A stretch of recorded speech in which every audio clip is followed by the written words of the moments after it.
this week, and I don't want to be indelicate, but one of America's biggest entrepreneurs, and he managed to get himself voted in as the president of the United States. Yeah. There's not much more you can do as an entrepreneur in life. You go from a businessman to becoming the president. Not a career politician, but I'm going to become the president. That's the dude. He did it, and Trump did that. Yeah. He got grazed. If it had been a couple of millimeters, or in your case, a centimeter, in your case, an inch, I mean, American system, he might have, been in a dreadful position. And USA could have been in a bit of chaos, because I would have thought, well, you tell me, it seems to be division in the United States. And do you think there would have been an overreaction if something had happened to him? Yeah, let's just be honest. There was an attempted assassination on former President Trump. They tried to cancel him. Then they tried to stop him using the court system, the legal system. And the third and final attempt is an assassination. This was an assassination attempt that did not work out. I don't know if God's hand, I don't know if it was God's hand. I don't know if it was just sheer luck that he turned his head in the right moment, that the bullet grazed his ear instead of hitting him in the back of the head and killing him.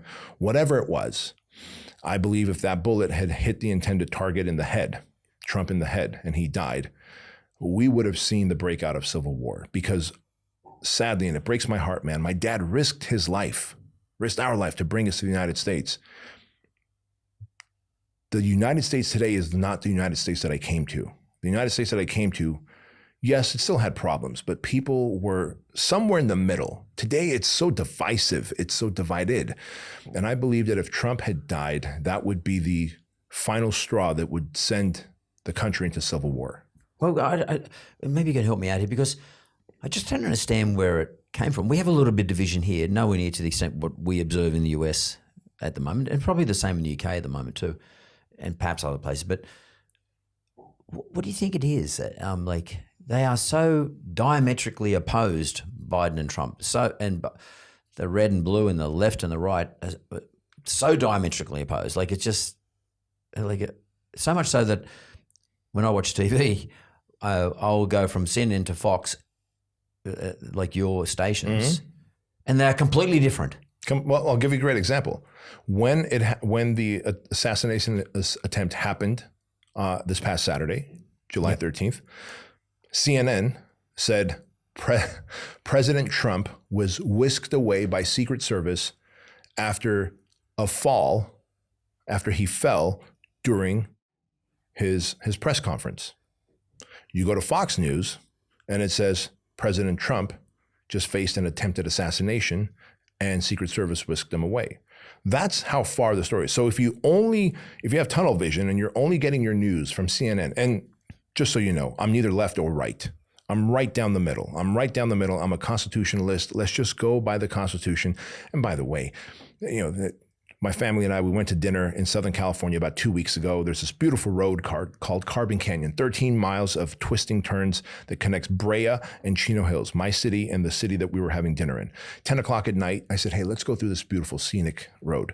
And as we come around one of the corners, we see two cars that have just crashed into each other, a Tesla and a Mitsubishi hatchback. A young Asian man in one, Hispanic lady in another.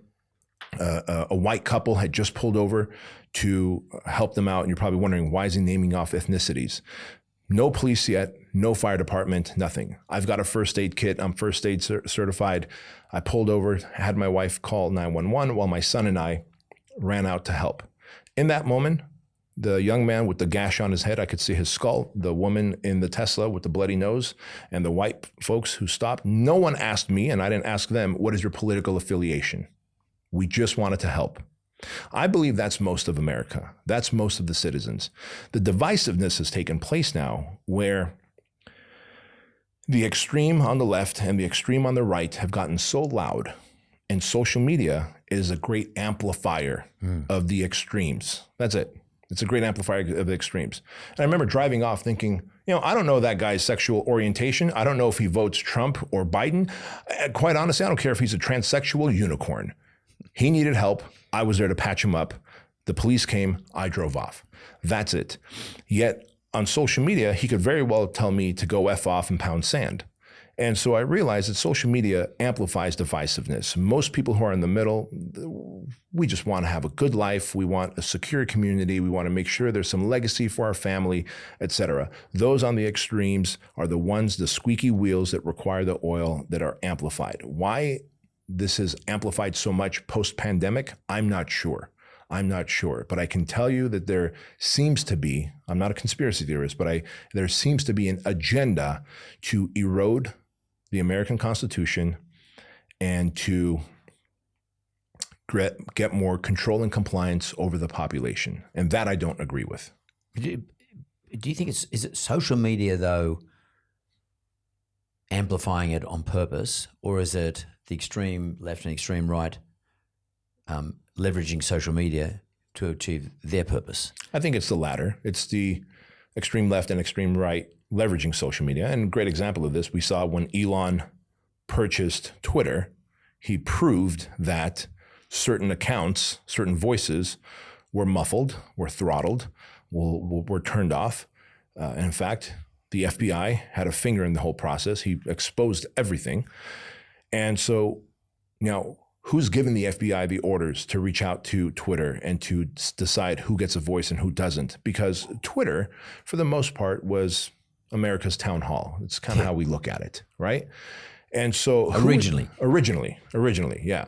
So who's giving those orders? I don't know. Is there a deep state? I don't know. And so I go back to what I know, which is I will take an internal locus of control. I know the people who I care for. I will look out for them. I will take control of my own finances. I will create my own sovereignty. I will have my thoughts. I will curate the thoughts that occupy my mind, whether it's I listen to the radio, a podcast, television, social media, news media, it doesn't matter. I control the thoughts that occupy my mind and the people I surround myself with. Those two things have the highest influence on my behavior, and then my behavior determines my outcome in life. And so I don't know what is going on in the United States. I don't know why there was an assassination attempt on our president. I don't know why the Secret Service for a good 48 seconds or 47 seconds knew where the bad guy was and did not shoot him, why they waited for him to take shots off. I could go down the rabbit hole like every other American and start wringing my hands over conspiracy theories. How's that going to help me make more money, have more meaning, and develop self-mastery? It's not.